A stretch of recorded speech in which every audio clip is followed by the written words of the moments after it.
ก่อนแล้วเอาไปเอาเลยไปเอาถุงใหญ่เลย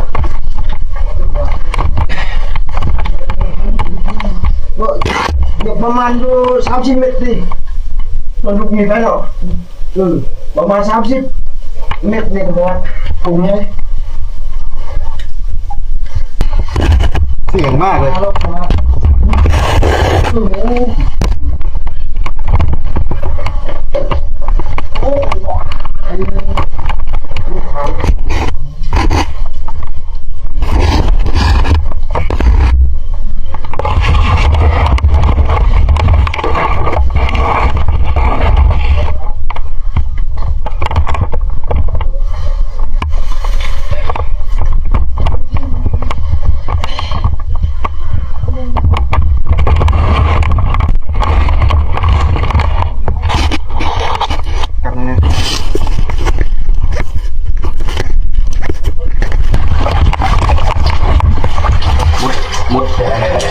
มุดไปเลย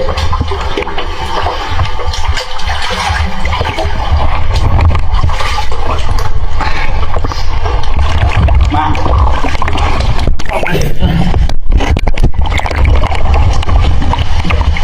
เล็กมา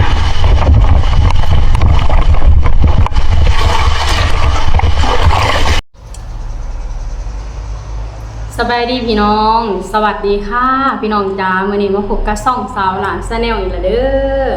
มาพบมาพ่อกับสาวหลานอยู่เพื่อนเด้อพี่น้องสบายดีตอน 10 โมงเนาะมื้อนี้ต้องขอโทษขออภัยในเสียงรถเด้อพี่น้องเนื่องจากว่าสาวหลานให้รถแท็กเตอร์มาปรับที่หลังบ้านสาวหลานเนาะมันก็เลยสิมีเสียงรถแบบวนๆแน่เนาะพี่น้อง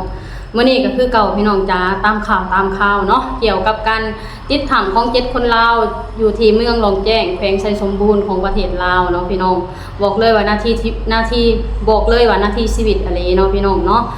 สลากก็ติดตามข่าวตลอดนั่นแหละพี่น้องคืออย่างที่หัวเลยเนาะพี่น้องช่วงนี้ก็โล่งใจในแล้วมีความหวังหลายขึ้นเนาะพี่น้องเนื่องจากว่าหน่วยกู้ภัยทางประเทศไทยได้เดินทางมาสมทบกับหน่วยกู้ภัยอยู่ประเทศลาวเป็นที่เรียบร้อยเนาะพี่น้องตอนนี้ก็พากันเริ่มปฏิบัติงานช่วยเหลือเนาะพี่น้องวางแผนเขาไปสำรวจถ้ำต่างๆนานาเพื่อหาวิธีช่วยเหลือ7คนลาวเนาะพี่น้องคืออย่างคนลาวคืออย่างพวกสลาก็บอกเลยว่าติดตามข่าวนี่ตลอดเนาะแล้วก็ใช้คำว่าโล่งใจขึ้นนะพี่น้องเพราะว่าอย่างหน่อยเฮาก็มีกู้ภัยที่มีความสามารถเขามาช่วยเหลือนะเพราะว่าคืออย่างทางกู้ภัยทางประเทศไทยเขาเจ้าก็มีความชำนาญเขาเจ้ามีเครื่องไม้เครื่องมือที่ทันสมัยนะพี่น้องบอกเลยว่าต้องช่วยเหลือ7คนลาวออกมาได้อย่างแน่นอนเนาะพี่น้องสลากะเฝ้ารอมื้อนั้นเนาะคืออย่างทุกมื้อนี่ก็มีความคืบหน้าเนาะพี่น้องทางกู้ภัยทางฝั่งไทยก็ลงไปสำรวจถ้ำเป็นที่เรียบร้อยเนาะว่าเฮาสิหาวิธีใดเพื่อเขาไปช่วยเหลือประชาชนที่ติดอยู่ข้างในเนาะพี่น้องเนาะโอเคพี่น้องก่อนอื่นเบิดเฮาก็มาเบิ่งคลิปกันก่อนเลยเนาะสลากก็ต้องขออนุญาตเจ้าของคลิปเด้อขออนุญาตนำเสนอคลิปต่อเนาะพี่น้องเพราะมันเป็นเรื่องที่แบบว่าอยู่ในบนความเสี่ยงนะทุกวินาทีคือชีวิตเนาะพี่น้องเฮาก็อยากเผยแพร่ให้พี่น้องได้ฮู้ว่าณตอนนี้ทางหน่วยกู้ภัยเพิ่นปฏิบัติงานฮอดขั้นใดแล้วสิสามารถช่วยเหลือทั้ง7คนออกมาได้บ่เนาะพี่น้องไปพี่น้องเดี๋ยวเฮาไปเบิ่งกันก่อนเลยนี่แบบคือมันเทียบแล้วมันบาดใช่มันจะเป็นเรื่องไหนกระเพาะได้ยังไง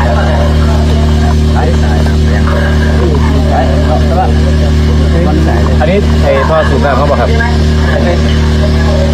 วันวางในจุดที่2วางในจุดที่2มันคือนี่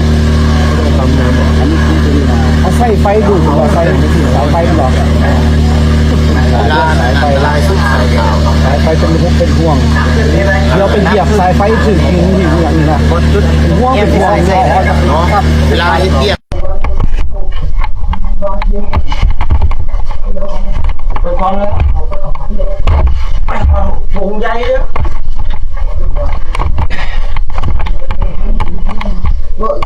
เดี๋ยวประมาณดู30 เมตรดิมันลูกมีไปหรอประมาณ30 เมตรเนี่ยครับถุงใหญ่เสี่ยงมากเลย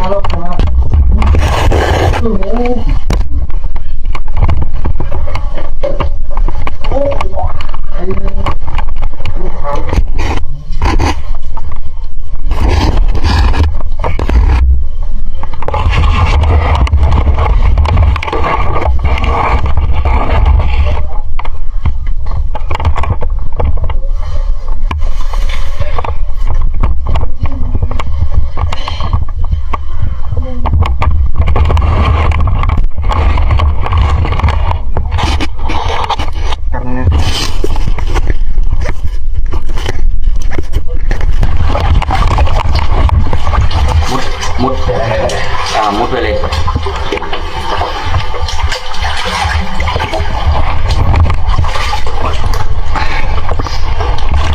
มา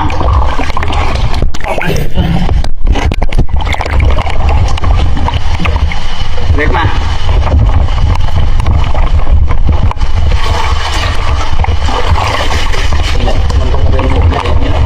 มันเป็นถุงใหญ่นี้แล้วไปไหนต่อทีนี้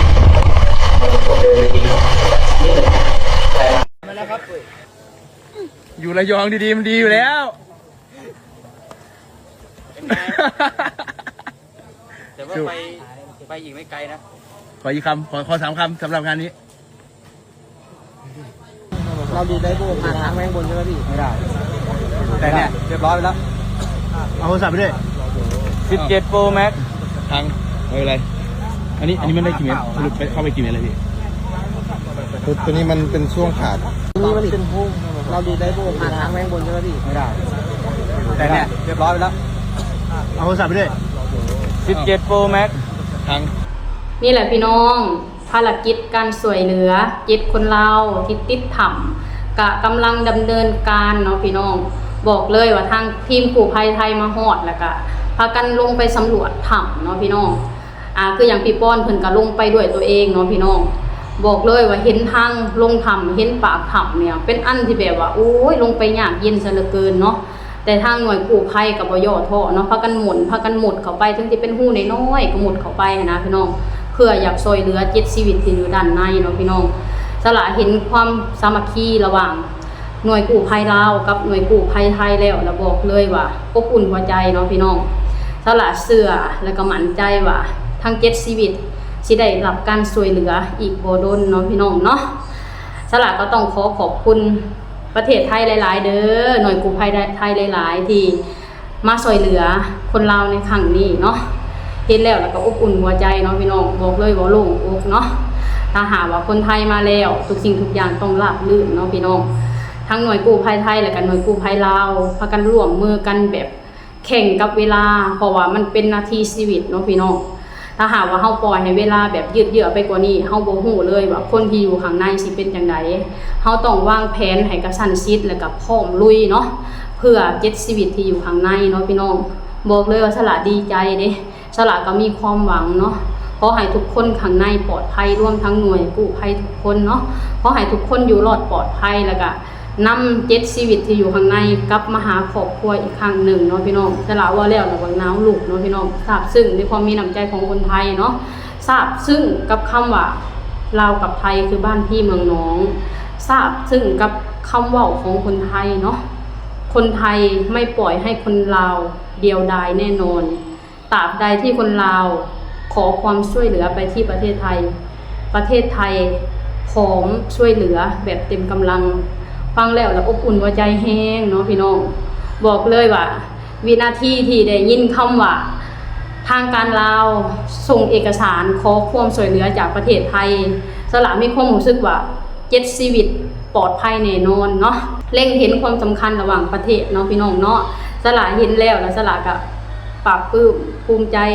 ในสิ่งที่ทางการลาวตัดสินใจในครั้งนี้ขอความช่วยเหลือไปยังประเทศไทยเนาะทางประเทศไทยพี่น้องไทยเพิ่นก็บ่รอช้าตอบกลับทันทีแล้วก็พร้อมปฏิบัติงาน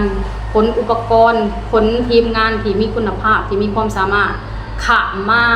ประเทศลาวเพื่อช่วยเหลือ7ชีวิตที่ติดอยู่ในถ้ำเนาะโอเคพี่น้องสำหรับคลิปนี้สละก็ขออวยไส้ให้พรให้ทุกคนจงปลอดภัยในเหตุการณ์ครั้งนี้เนาะให้นำ7ชีวิตกลับออกมาสู่ครอบครัวอีกครั้งหนึ่งเนาะพี่น้องแล้วก็ขอให้ทุกคนที่มีส่วนเกี่ยวข้องในการปฏิบัติงานช่วยเหลือ7คนเราติดถ้ำก็ให้ทุกคนปลอดภัยเนาะพี่น้องเนาะโอเคพี่น้องสำหรับคลิปนี้สละก็สิขอจบคลิปสำนี้ก่อนเด้อก็ให้พี่น้องทุกคนกดไลค์กดแชร์กดติดตามให้สละนี่เด้อสบายดีสวัสดีค่ะ